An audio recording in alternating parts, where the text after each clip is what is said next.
आप कल्पना कीजिए, अगर बिहार का सबसे भ्रष्ट परिवार और देश का सबसे भ्रष्ट परिवार जो जमानत पर बाहर है,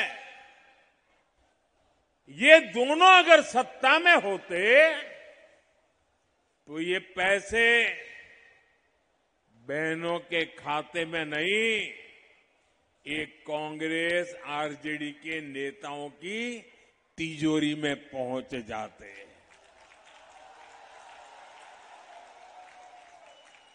साथियों, अभी तो सत्ता से इनका दूर दूर तक का कोई वास्ता नहीं है, तब भी एक दूसरे को नीचा दिखाने में जुटे हुए हैं। ये नाम के साथी हैं, काम तो एक दूसरे को नीचे घसीटने का ही कर रहे हैं। आप मुझे बताइए साथियों, शहर में आरजेडी वालों के इतने पोस्टर लगे हैं, आपने उनमें कांग्रेस के नामदार की एक भी तस्वीर देखी क्या? दिखाई दिया क्या? अगर कहीं होगी भी तो दूरबीन से देखे बिना दिखेगी भी नहीं। अब दूसरी तरफ आप लोग कांग्रेस के नामदारों की रैलियां देखिए, उनमें कांग्रेस के नामदार आरजेडी के नेता का नाम तक नहीं लेते।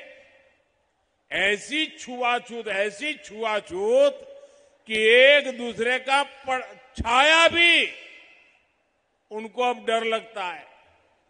आरजेडी के नेता जो घोषणा करते हैं उस पर कांग्रेस के नेता चुप हो जाते हैं।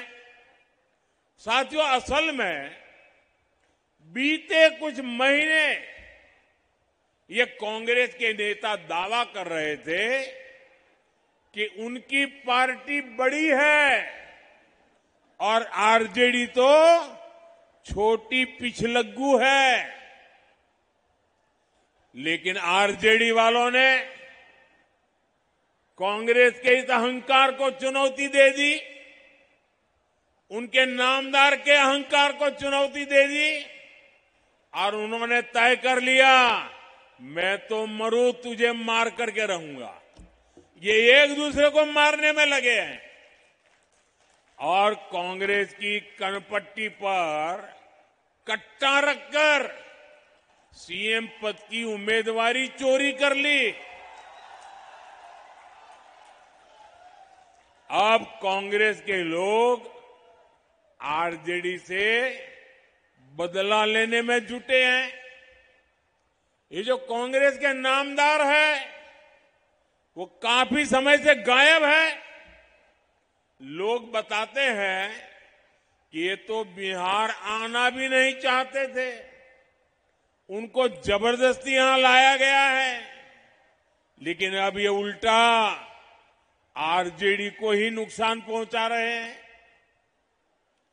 सत्ता के स्वार्थ के लिए जो अपने साथियों के साथ ऐसा दगा कर सकते हैं, वे बिहार के हितैषी कभी भी नहीं हो सकते।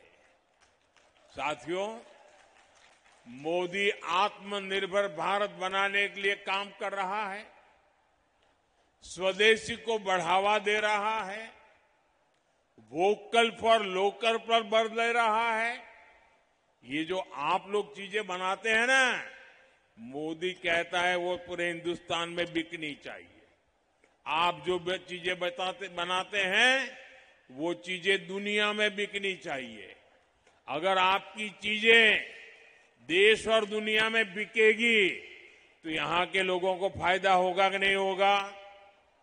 आप जरा जवाब दीजिए, फायदा होगा कि नहीं होगा? यहां के लोगों को रोजगार मिलेगा कि नहीं मिलेगा? यहां के लोगों की कमाई बढ़ेगी नहीं बढ़ेगी? तो हम सबने यहां बनी हुई चीजें खरीदनी चाहिए कि नहीं करनी चाहिए? यहां बनी हुई चीजें बेचनी चाहिए कि नहीं बेचनी चाहिए?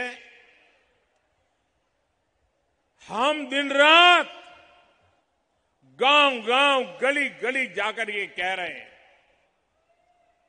हमारे अभियान से यहां के रेशम उत्पादक, हमारे बुनकर भाई बहन, हमारे कारीगर भाई बहन, हमारे विश्वकर्मा साथियों को बहुत बड़ा फायदा मिलेगा। भागलपुर का रेशम, मंजूषा आर्ट, मधुबनी की कला, दरभंगा का मखाना, मुजफ्फरपुर की लीची, ये सब हमारे गौरव है। हम एक जिला एक उत्पाद अभियान के तहत बिहार के हर जिले के उत्पादों को दुनिया तक पहुंचाने में जुटे हैं। लेकिन साथियों, क्या आपने कभी आरजेडी को आत्मनिर्भरता की बात करते सुना है क्या? क्या कांग्रेस के नेताओं को स्वदेशी की चर्चा करते सुना है क्या? जो यहां बनता है वो बिकना चाहिए, ये उनके मुंह से निकलता है क्या? क्या दुश्मनी है गरीबों से? क्या दुश्मनी है छोटे छोटे कारीगरों से? क्या दुश्मनी है जो गरीब लोग चीजें बनाते हैं उसपे?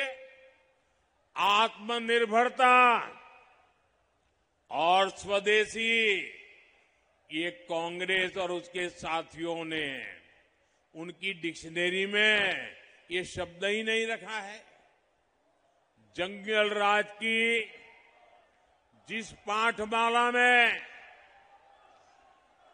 जंगल राज की जिस पाठशाला में ये आरजेडी वाले पढ़े हैं ना, वहां अ से अपहरण और अ से अत्याचार ही पढ़ाया जाता है। आरजेडी के लोगों को फ से फिरौती और र से रंगदारी ही समझ आता है। उनकी पाठशाला में प से परिवारवाद सिखाया जाता है, घ से घोटाले की सीख दी जाती है। आरजेडी का ककहरा है, आरजेडी का ककहरा है कट्टा, क्रूरता, कटुता, कुसंस्कार, करप्शन और कुशासन। साथियों, कांग्रेस और आरजेडी ने बिहार के समाज को भी बांटने का पाप किया है। आरजेडी ने बिहार को जातीय दंगों में झोंक दिया, तो कांग्रेस ने मजहबी दंगे करवाए, भड़काए। भागलपुर दंगों का दाग कांग्रेस अपने दामन से कभी नहीं छुड़ा पाएगी।